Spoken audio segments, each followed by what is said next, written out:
हाँ तो मेरे लॉलीपॉप बच्चों, कैसे हो आप सब। उम्मीद करते हैं आप सब बहुत ही अच्छे होंगे। तो मैं मिशन 2 वाले सर आप सभी का स्वागत करते हैं आपके अपने इस यूट्यूब चैनल मिशन 2 पर। तो आज हम कक्षा 10 का, जी हाँ क्लास 10 का सामाजिक विज्ञान सोशल साइंस के मॉडल प्रश्न पत्र को देखने वाले हैं, जो आपके झारखंड एकेडमिक काउंसिल की तरफ से जारी किया गया ऑफिशियल मॉडल प्रश्न पत्र है। और जो मॉडल प्रश्न पत्र जारी किया जाता है मेरे बच्चे, ये आपके वार्षिक परीक्षा के लिए जारी किया जाता है, आपके फाइनल एग्जाम के लिए जारी किया जाता है। और हम लोग तैयारी कर रहे हैं एग्जामिनेशन 2024-25 की। और आप लोगों को हम इस वीडियो में मॉडल प्रश्न पत्र पीवाईक्यू करवाने वाले हैं, जो आपके प्रीवियस ईयर के हैं। और यहां पे आप लोगों को इस वीडियो में 30 मोस्ट वेरी इंपॉर्टेंट ऑब्जेक्टिव सवालों को करवाने वाले हैं। इस मॉडल प्रश्न पत्र में बच्चे आपके ऑब्जेक्टिव सब्जेक्टिव दोनों सवाल दिए गए हैं। और इस बार जो है पीवाईक्यू की तरह, प्रीवियस ईयर की तरह ही इस बार भी आप लोगों को इसी पैटर्न पे एग्जाम में सवाल रहने वाला है। तो आइए शुरू करते हैं। और इस वीडियो में हम आप लोग को सिर्फ ऑब्जेक्टिव क्वेश्चन का सॉल्यूशन करवाएंगे। इसके बाद वाली वीडियो में हम आपके सब्जेक्टिव सवाल का भी क्वेश्चन को करवा देंगे। तो आइए शुरू करते हैं, फटाफट इस 30 सवाल को देख लेते हैं, जो कि आपके एग्जाम के लिए काफी ज्यादा महत्वपूर्ण हो सकता है। तो आइए शुरू करते हैं। सबसे पहले हम लोग देखते हैं इस सामान्य निर्देश को। अगर सामान्य निर्देश को देखें बच्चे, तो यहाँ पे लिखा हुआ है कि परीक्षार्थी यथासंभव में अपने शब्दों में उत्तर दें, है ना। और सभी प्रश्न को क्या करना है, अनिवार्य करना है। कुल प्रश्नों की संख्या 52 है, जिसमें से आप लोगों को 1 से लेकर 30 तक ऑब्जेक्टिव है और 31 से लेके 52 तक आपका सब्जेक्टिव सवाल पूछा गया है, ठीक है। लेकिन हम इस वीडियो में आपको सिर्फ ऑब्जेक्टिव फटाफट करवाने वाले हैं। तो आप लोग फटाफट ये 30 सवाल को आप लोग अपने दिमाग में बैठा लो। तो आइए शुरू करते हैं। यहां पे देख सकते हैं मेरे बच्चे, पहला नंबर सवाल दिया गया है, निम्नलिखित में कौन जैव संसाधन का उदाहरण है। तो आपके पास ऑप्शन है मनुष्य, जल, सूर्यताप, लौह अयस्क, है ना। तो निम्नलिखित में कौन जैव संसाधन का उदाहरण है। जैव संसाधन क्या होता है, जिसमें जान होता है। तो अगर हम इस 4 ऑप्शन में देखें, तो इस किसमें आप लोगों को किसमें जीवन नजर आ रहा है, किसमें जान नजर आ रहा है। तो देखिए, मनुष्य, जल, सूर्यताप, लौह अयस्क। तो देखिए, जैव संसाधन जिसमें जीवन हो, तो यहां पे देखेंगे मनुष्य। मनुष्य क्या है, मनुष्य में जीवन है, बाकी जल, सूर्यताप, लौह अयस्क ये नहीं होगा। तो इसमें से अगर देखें तो ऑप्शन नंबर ए इसका राइट हो जाएगा। निम्नलिखित में से कौन जैव संसाधन है, तो ऑप्शन नंबर ए मनुष्य है। आगे बढ़ते हैं। देखिए, इंग्लिश वाले जो बच्चे होंगे, इंग्लिश वाले भी क्वेश्चन को देखेंगे। क्या लिखा हुआ है, which of the following is in an example of biological resource, है ना। तो कौन है, तो मैन है, ठीक है। याद रखेंगे, जो भी यहाँ पे मैन इसका जो हो जाएगा, इसका मनुष्य जो हो जाएगा राइट उत्तर हो जाएगा। आगे बढ़ते हैं नेक्स्ट सवाल पे। क्या है, मानव जीवन की गुणवत्ता और विश्व शांति बनाए रखने के लिए संसाधनों का समाज में कैसा बंटवारा होने चाहिए, ठीक है। अमीर के हिसाब से, गरीब के हिसाब से, सरकार के हिसाब से, न्याय संगत के हिसाब से। तो मानव जीवन की गुणवत्ता और विश्व शांति को बनाए रखने के लिए संसाधन का, है ना, जितने भी है संसाधन, मान लो कि हमारे भारत में या विश्व में जितने भी संसाधन है, तो उसका बंटवारा कैसा होना चाहिए। अमीर के हिसाब से ना भैया, ठीक है, गरीब के हिसाब से ना, सरकार के हिसाब से नहीं, न्याय संगत के हिसाब से, है ना। न्याय के हिसाब से आप लोग क्या करेंगे कि संसाधनों का समाज में बंटवारा करेंगे। आइए बढ़ते हैं हम लोग नेक्स्ट सवाल पे। निकोबारी कबूतर किस जातियों के श्रेणी में आता है। तो सामान्य जातियां, दुर्लभ जातियां, स्थानिक जातियां, लुप्त जातियां। तो निकोबारी जो कबूतर है, ये किस जाति के श्रेणी में आता है, तो ये आपका हो जाएगा स्थानिक जातियां। क्यों, क्योंकि ये जो निकोबारी कबूतर है बच्चों, ये एक विशेष स्थान पर पाया जाता है, ठीक है। कहाँ पाया जाता है, एक विशेष स्थान पर पाया जाता है, इसलिए आपको ये स्थानिक जातियां में आ जाएगा, ठीक है। आगे बढ़ते हैं नेक्स्ट सवाल पे हम लोग, कि निम्नलिखित में कौन सुमेलित नहीं है, ठीक है। महानदी, हीराकुंड परियोजना, है ना, ये तो सही है ना, हीराकुंड परियोजना में महानदी है, ठीक है। टांका में आपका भूमिगत जल टैंक सही है। इल्तुतमिश हौज खास का निर्माण इल्तुतमिश करवाया था। गंगा भाखड़ा नांगल परियोजना, ये गलत है मेरे बच्चे। भाखड़ा नांगल परियोजना जो है, ये आपका सतलुज नदी पर है। कहाँ पर है, सतलुज नदी पर, याद रखेंगे, सतलुज नदी पर कौन है, ये भाखड़ा नांगल परियोजना। तो याद रखेंगे, ये आपका ऑप्शन गलत है, ये सुमेलित नहीं है। तो ऑप्शन नंबर डी इसका राइट हो जाएगा। आगे बढ़ते हैं नेक्स्ट सवाल पर। रबी फसलों को किस ऋतु में बोया जाता है। तो ग्रीष्म ऋतु में, शीत ऋतु में, वर्षा ऋतु में, उपयुक्त समय। तो रबी फसलों को जो बोया जाता है, ये शीत ऋतु में बोया जाता है बच्चे, याद रखेंगे। तो ऑप्शन नंबर बी इसका राइट हो जाएगा। शीत ऋतु में रबी फसलों को बोया जाता है। अब आप लोग कमेंट करके मुझे बताना कि रबी फसल में कौन कौन से फसल आते हैं, ठीक है, ये मुझे कमेंट करके बताना। और ये जो शीत ऋतु है मेरे बच्चे, ये इनका जो है ना प्रारंभ जो होता है नवंबर के आसपास में होता है, ठीक है, शीत ऋतु का। चलिए आगे बढ़ते हैं नेक्स्ट सवाल पे। क्या है, चाय किस प्रकार की कृषि का उदाहरण है। तो जीवन निर्वाह कृषि, प्रारंभिक कृषि, रोपण कृषि, झूम कृषि। तो चाय जो है आपका किस में आ जाएगा, तो ये आपका रोपण कृषि में आ जाएगा। ठीक है, चाय किस प्रकार की कृषि है, तो ये आपका किस में है, रोपण कृषि में आ जाएगा। आगे बढ़ते हैं नेक्स्ट सवाल पे। झारखंड के गुआ और नोवा मुंडी में कौन सा खनिज पाया जाता है, लौह, कोयला, तांबा, अभ्रक। ठीक है, तो झारखंड के गुआ और नोवा मंडी में किस प्रकार का खनिज पाया जाता है, कौन सा खनिज पाया जाता है, तो वहां पे जो पाया जाता है लौह अयस्क पाया जाता है। तो ऑप्शन नंबर ए इसका राइट हो जाएगा। इंग्लिश वाले बच्चे इंग्लिश में भी ध्यान देंगे, थोड़ा रोक कर पढ़ेंगे। निम्नलिखित में से किसका परिवहन पाइपलाइन द्वारा होता है, पानी, कच्चा तेल, पेट्रोल उत्पाद या उपरोक्त सभी।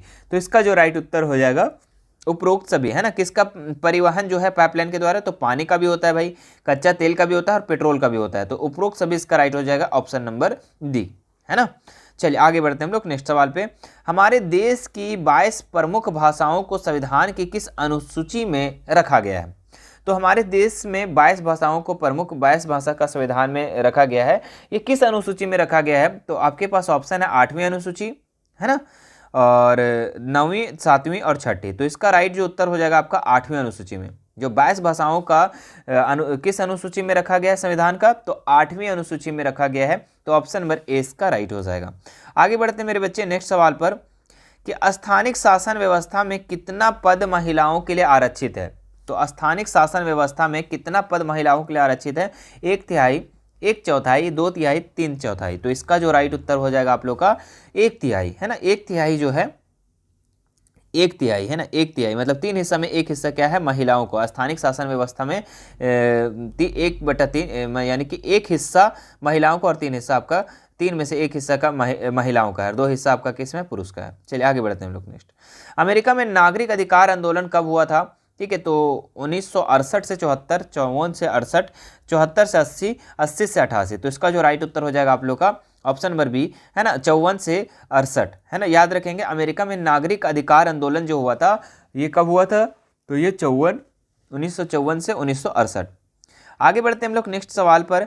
भारत के राज्यों की विधानसभाओं में महिलाओं का प्रतिनिधित्व कितना फीसदी है। ठीक है, 5%, 4%, 14% या फिर 5% से कम। तो इसका जो राइट उत्तर हो जाएगा आप लोग का ऑप्शन नंबर डी, है ना, 5% से कम। याद रखेंगे। चलिए आगे बढ़ते हैं हम लोग नेक्स्ट सवाल पर। इनमें से कौन से देश में द्विदलीय व्यवस्था है, भारत में, अमेरिका में, फ्रांस में, जर्मनी में। तो इसका जो राइट उत्तर हो जाएगा आप लोगों का अमेरिका में, है ना। कौन सा द्विदलीय व्यवस्था है, कहां पर है, तो अमेरिका में है, याद रखेंगे। आगे बढ़ते हैं मेरे बच्चे नेक्स्ट सवाल पर कि नेपाल में राजतंत्र को किस वर्ष समाप्त कर दिया। देखिए वहां पे नेपाल में था ना राजतंत्र, ठीक है, राजा का शासन हुआ करता था, वो किस वर्ष समाप्त कर दिया गया मेरे बच्चे, तो ये कब समाप्त किया गया था, तो ये 2008 में समाप्त कर दिया गया था। तो ऑप्शन नंबर 20 का राइट हो जाएगा। बोलीविया में पानी के निजीकरण के खिलाफ, है ना, बोलीविया में पानी के निजीकरण के खिलाफ आंदोलन की अगुवाई किस संगठन ने किया था। ठीक है, फेडेकोर, नपाम या फिर बैमकेफ या फिर कांग्रेस। तो इसका जो राइट उत्तर हो जाएगा आप लोगों का फेडेकर, है ना, फेडेकोर। बोलिया में पानी के निजीकरण के खिलाफ जो आंदोलन की अगुवाई किस संगठन ने किया था, तो फेडेकोर किया था। तो ऑप्शन नंबर ए इसका राइट हो जाएगा। केरल में शिशु मृत्यु दर कम होने का कारण निम्नलिखित में से कौन सा है। तो केरल में जो है शिशु मृत्यु दर कम हो गया है, ये किसका कारण क्या हो सकता है। सार्वजनिक वितरण प्रणाली का सही क्रियान्वयन, उत्तम परिवहन व्यवस्था, शिक्षा और स्वास्थ्य जैसी मौलिक सुविधाओं में पर्याप्त उपलब्धता, उच्च प्रति व्यक्ति आय। तो इसका जो राइट उत्तर हो जाएगा आप लोगों का शिक्षा, स्वास्थ्य जैसी मौलिक सुविधाओं का पर्याप्त उपलब्धता। इसी के कारण क्या हो रहा है, वहां में शिशु मृत्यु दर जो है वो कम हो रहा है ना, बच्चों की संख्या, मरने की संख्या कम हो रही है वहां पर। निम्नलिखित में से किससे संगठित क्षेत्र में नियोजित कहा जा सकता है। देखिए यहाँ पे बोल रहा है ऑर्गेनाइज सेक्टर के बारे में, है ना, यानी संगठित क्षेत्र के बारे में कह रहा है, कहाँ पे नियोजित कहा जा सकता है। तो संगठित क्षेत्र वहां पे बच्चे जो कि एक ऑफिशियल तरीके से जहाँ पे काम होता है। तो कृषि मजदूर तो कोई ऑफिशियल नहीं भाई, तो ये कट जाएगा। बहुराष्ट्रीय कंपनी में अस्थायी कर्मचारी, आगे देख लेते पहले। लघु उद्योग में श्रमिक है भाई, लेबर है, लेबर भी आपका संगठित में नहीं आ जाएगा, ये असंगठित में आएगा। क्यों, देखो संगठित में क्या होता है कि एक नियम तरीके डिसिप्लिन तरीके से वहाँ पे काम होता है, लेकिन जहाँ पे असंगठित होता है वहाँ पे क्या होता है, एक डर बना रहता है कि कहीं श्रमिक को भगा ना दिया जाए, कि कम वेतन ना दिया जाए, है ना। एक जो वीकली छुट्टी होता है वो भी नहीं दिया जाता है ये श्रमिक वगैरह को, तो ये असंगठित में आ जाएगा, है ना। जब मन होता भगा देगा, जब मन होगा तो काम पे लगा लेगा, तो ये असंगठित में। लेकिन संगठित में क्या होता है कि उसे मंथ में लगा दिया जाता है, जो सरकारी छुट्टी होती है, जो ऑफिशियल छुट्टी होता है उसको छुट्टी दिया जाता है, पेंशन दिया जाता है, पेंशन नहीं तो ये सैलरी दिया जाता है ना। कबाड़ी वाला भी असंगठित में आ जाएगा। तो इसमें अगर हम देखें मेरे बच्चे, तो बहुराष्ट्रीय कंपनी का स्थायी कर्मचारी क्या है, एक प्रकार का संगठित क्षेत्र में आ जाएगा। तो ऑप्शन नंबर बी इसका राइट हो जाएगा। चलिए आगे बढ़ते हैं हम लोग नेक्स्ट सवाल पर, फटाफट कर लेते हैं हम लोग जल्दी से, 10 सवाल और बचे हुए हमारे पास। रोजगार के अधिक अवसर उत्पन्न करने के लिए निम्न में से कौन सा उपाय किए जाते हैं? सिंचाई की सुविधा में वृद्धि, है ना, विद्यालय और अस्पताल की स्थापना, खाद्य प्रसंस्करण इकाई की स्थापना। तो इसमें अगर देखें मेरे बच्चे, तो 18 का जो राइट उत्तर हो जाएगा आप लोगों का कि तीनों हो जाएगा ना, सिंचाई की सुविधा में वृद्धि, विद्यालय व अस्पताल की स्थापना और खाद्य प्रसंस्करण में इकाई की स्थापना। इससे क्या होगा, रोजगार में अधिक अवसर होगा, है ना। क्या हो जाएगा, बेरोजगारी से कमी होगी और रोजगार में अवसर उत्पन्न होगा और रोजगार में अपॉर्चुनिटी मिलेगा। चलिए आगे बढ़ते हैं हम लोग नेक्स्ट सवाल पे। निम्नलिखित में कौन से एजेंसी भारत सरकार की ओर से करेंसी नोट जारी करता है? रिजर्व बैंक ऑफ इंडिया करता है, तो बहुत बड़ा बात नहीं है। तो ऑप्शन नंबर 20 का राइट हो जाएगा, 19 का, है ना। अगर हम बात करें आरबीआई का फुल फॉर्म क्या हो जाएगा मेरे बच्चे, ठीक है, तो आप बता सकते हैं आरबीआई का फुल फॉर्म? तो आरबीआई का फुल फॉर्म होता है रिजर्व बैंक ऑफ इंडिया, याद रखेंगे। आगे बढ़ते हैं नेक्स्ट सवाल पे। राम और श्याम दो छोटे किसान हैं, है ना। राम और श्याम दो छोटे किसान हैं जिन्होंने अलग अलग स्रोतों से 20,000 रुपये कर्जा लिया है।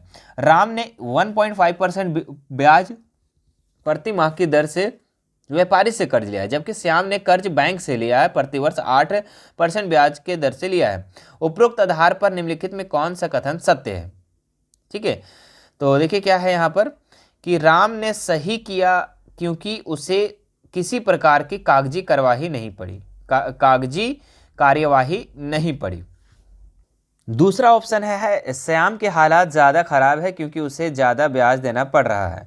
राम के हालात ज़्यादा खराब है क्योंकि वो ज़्यादा ब्याज दे रहा है। श्याम बेहतर है क्योंकि उसे ज़्यादा ब्याज मिल रहा है। ठीक है, तो इसमें अगर देखें मेरे बच्चे, तो राम जो है सबसे पहले ज़्यादा ब्याज देगा। क्यों देगा? क्योंकि 1.5% जो है ये प्रति माह है, महीना है। अगर हम इसको साल में कन्वर्ट करें तो 1.5 को हम गुना करना पड़ेगा 12 महीने से, तो हमारा साल में हो जाएगा 18, यानी कि 18% प्रति वर्ष ये देगा। और वही आपका जो बैंक से श्याम जो लोन लिया है, ठीक है, ये आपका 8% है ना। तो अगर हम दोनों में कंपेयर करें मेरे बच्चे, राम और श्याम में, ठीक है, तो राम की हालत जो है बहुत ही खराब है क्योंकि वो ज़्यादा ब्याज दे रहा है ना। तो वो हालत खराब है। ये चीज़ आपका ऑप्शन नंबर इसका सी जो हो जाएगा राइट उत्तर हो जाएगा। आगे बढ़ते हैं हम लोग नेक्स्ट। भारत सरकार की सूचना का अधिकार जो है आरटीआई, राइट टू इंफॉर्मेशन नामक कानून कब लागू किया गया, है ना। तो जो सूचना का अधिकार जो है ये कानून कब लागू हुआ? तो सूचना का जो अधिकार है ये जो लागू हुआ मेरे बच्चे, ये अक्टूबर 2005 में हुआ, है ना। अक्टूबर 2005 में हुआ। तो ऑप्शन नंबर ए इसका राइट हो जाएगा। चलिए आगे बढ़ते हैं हम लोग नेक्स्ट। यहाँ पर याद रखेंगे सूचना का अधिकार कितना में, अक्टूबर 2005 में। सरकार द्वारा अवरोधों और प्रतिबंधों को हटाने की प्रक्रिया क्या कहलाती है? वैश्वीकरण, निजीकरण, उदारीकरण या राष्ट्रवाद? तो इसका अगर राइट उत्तर हो जाएगा उदारीकरण, है ना। प्रतिबंधों को हटाने के लिए और अवरोधों को हटाने के लिए जो प्रक्रिया किया जाता है वो उदारीकरण होता है। अर्नेस्ट रेनन किस देश के दार्शनिक थे? जर्मनी, फ्रांसीसी, अमेरिका, भारतीय। तो अर्नेस्ट रेनन जो थे ये किस देश के दार्शनिक थे, ये किस देश के फिलोसफर थे? तो ये आपका था ये फ्रांस का, है ना। तो फ्रांसीसी इसका राइट उत्तर हो जाएगा, ऑप्शन नंबर 20 का सही हो जाएगा। चलिए आगे बढ़ते हैं हम लोग नेक्स्ट सवाल पर कि फ्रांसीसी क्रांति कब हुई थी? ठीक है, तो ये कब हुआ था? ठीक है, फ्रांसीसी क्रांति जो हुआ था ये 1779 को हुआ था, याद रखेंगे, 14 जुलाई 1789, है ना। और इस समय जो है फ्रांस की गद्दी पर कौन बैठा था ये आप हमें कमेंट करके बताएंगे। चलिए आगे बढ़ते हैं हम लोग नेक्स्ट। यहाँ पर यंग इटली की स्थापना, है ना। यंग इटली भूमिगत संगठन के संस्थापक कौन है? यंग इटली स्थापना नहीं है, यंग इटली भूमिगत संगठन के संस्थापक कौन थे? Hitler, Napoleon, Giuseppe Mazzini, Karl Marx. तो इसका जो राइट उत्तर हो जाएगा आप लोगों का जियोसेपी मैत्सिनी। है ना। यंग इटली जैसे ही आएगा, अगर यंग इटली की स्थापना डायरेक्ट बोलेगा तो भी आपका ज्यूसेप्पे मैज़ीनी ही हो जाएगा। नेक्स्ट सवाल यहाँ पे हम लोग देखते हैं क्या दिया गया है कि महात्मा गांधी दक्षिण अफ्रीका से भारत कब लौटे? जनवरी 1915 में, अगस्त 1921 में, 30 में, या फिर 1950 में? तो 1915 में जो लौटे थे, है ना, 10 जनवरी 1915। तो ऑप्शन नंबर ए इसका राइट हो जाएगा, याद रखेंगे। चलिए आगे बढ़ते हम लोग नेक्स्ट सवाल पर कि पुना पैक्ट डॉक्टर भीमराव अंबेडकर एवं किसके मध्य हुआ था? जो पुना पैक्ट हुआ था, एक तो आपका भीमराव अंबेडकर से हुआ था और दूसरा जो है किसके मध्य में हुआ था, किसके बीच में हुआ था? तो ये आपका हुआ था महात्मा गांधी।